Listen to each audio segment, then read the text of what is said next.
Hello बच्चों, let's read the question. So question says that which of the following complex ion absorb visible light?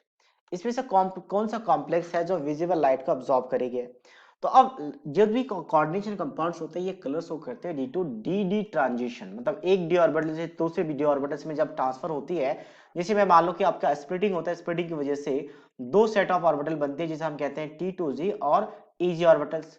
तो यहां से electron जब transfer होकर यहाँ पे जाता है, रिवर्स बैक आता है, तो जो एनर्जी रेडिएट करती है वो विजिबल, उसका जो वेवलेंथ है वो generally visible light, visible region में लाई करती है, इसलिए विजिबल लाइट शो करती है।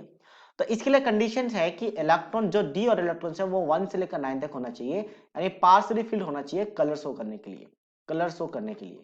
अगर मान लो डी में 0 इलेक्ट्रॉन्स हो या 10 इलेक्ट्रॉन्स यानी फुल्ली फिल्ड हो या बिल्कुल इलेक्ट्रॉन्स ना हो, तो ये कभी कलर शो नहीं करता, तो ये कैसे होंगे? कलरलेस होंगे। तो हम यही चेक कर रहे हैं, यहाँ पे बोला गया है कि एब्जॉर्ब करता है विजिबल लाइट का मतलब कलर शो कर रहे हैं, तो मतलब इलेक्ट्रॉन्स D1 से लेकर 9 तक होना चाहिए। तो हम एक एक करके सभी का चेक करते हैं। जैसे सबसे पहला कि आपका Sc है, सो स्कैंडिनियम है, तो इसका हम ऑक्सीडेशन स्टेट निकालेंगे, X मान लेंगे। वाटर न्यूट्रल है तो 0, NH3 भी न्यूट्रल है तो 0 इक्वल्स टू +3, तो यहाँ पे X इक्वल्स टू क्या आ गया? +3 आ गया। एस्केडियम की बात करें तो एटॉमिक नंबर कितना होता है इसका? एटॉमिक नंबर 23 होता है यहाँ पे, सॉरी 21 होता है यहाँ पे। तो इसका इलेक्ट्रॉनिक कॉन्फ़िगरेशन कैसे लिखा जाएगा? Argon nearest noble gas configuration, then 3D1 and 4s2।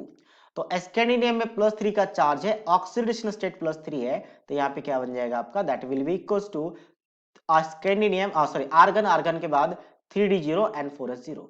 तो डी इलेक्ट्रॉन 0 हो गया, मतलब ये क्या करेगा? कलर शो नहीं करेगा, तो ऑप्शन रॉन्ग हो चुका है। हम बात करते हैं बी का।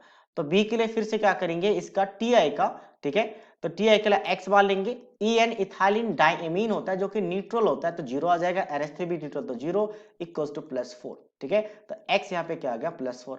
अगर मैं टीआई की बात करूं टाइटेनियम, तो इसका एटॉमिक नंबर कितना होता है? 22 होता है। आर्गन के बाद हम बाकी इलेक्ट्रॉनिक कॉन्फ़िगरेशन लिख रहे हैं, आर्गन लिखने की जरूरत नहीं है, तो ये क्या बन जाएगा? 3D2 and 4s2। Argon, argon तक 18 हो जाता है, तो Ti+4 का मतलब है 3D0 and 4s0। तो फिर से डी इलेक्ट्रॉन 0 है, मतलब ये भी कलर शो नहीं करेगा। सी की बात करते हैं क्रोमियम। क्रोमियम एटॉमिक नंबर 24, ठीक है। अच्छा, इसके लिए हम क्या करते हैं? पहले ऑक्सीडेशन स्टेट निकाल लेते हैं, एक्स मानेंगे, प्लस ऑफ 6 टाइम्स ऑफ, हालांकि लिखे ना लिखे डायरेक्टली 0 भी लिख सकते थे जैसे पहले किया था, इक्वल टू +3। तो एक्स आ चुका +3। इसका एटॉमिक नंबर होता है क्रोमियम का 24, और सबसे पहला ऑब्जेक्शन इलेक्ट्रॉनिक कॉन्फ़िगरेशन होता है यहाँ पे 3D5 and 4s1। S electronic यहाँ पे आ जाता ताकि हाफ फील्ड बन जाए। अब इसकी बात करें तो यहाँ पे +3 का चार्ज है, मतलब 3 इलेक्ट्रॉन जाएंगे, तो टोटल 6 में से 3 इलेक्ट्रॉन जाएंगे, तो 3 इलेक्ट्रॉन बचेंगे डी में, तो डी में 3 बचा, एक ऐसे गया, तो टोटल 6 गिना था मैंने टोटल ऐड करके, तो 3D3, मतलब यहाँ पे पार्शियली फिल्ड है, तो ये कलर शो कर जाएगा। दैट मींस ऑप्शन सी जो होगा वो विजिबल रीजन का लाइट को अब्सॉर्ब करेगा। ऑप्शन डी की बात करते हैं। डी में जिंक है, तो x मान लेंगे, प्लस न्यूट्रल है तो 0 इक्वल्स टू +2, तो x आ गया +2। अब इसके इलेक्ट्रॉनिक कॉन्फ़िगरेशन की बात करें तो एटॉमिक नंबर होता है 30, जो कि 3D10 and 4s2 लिखा जाता है।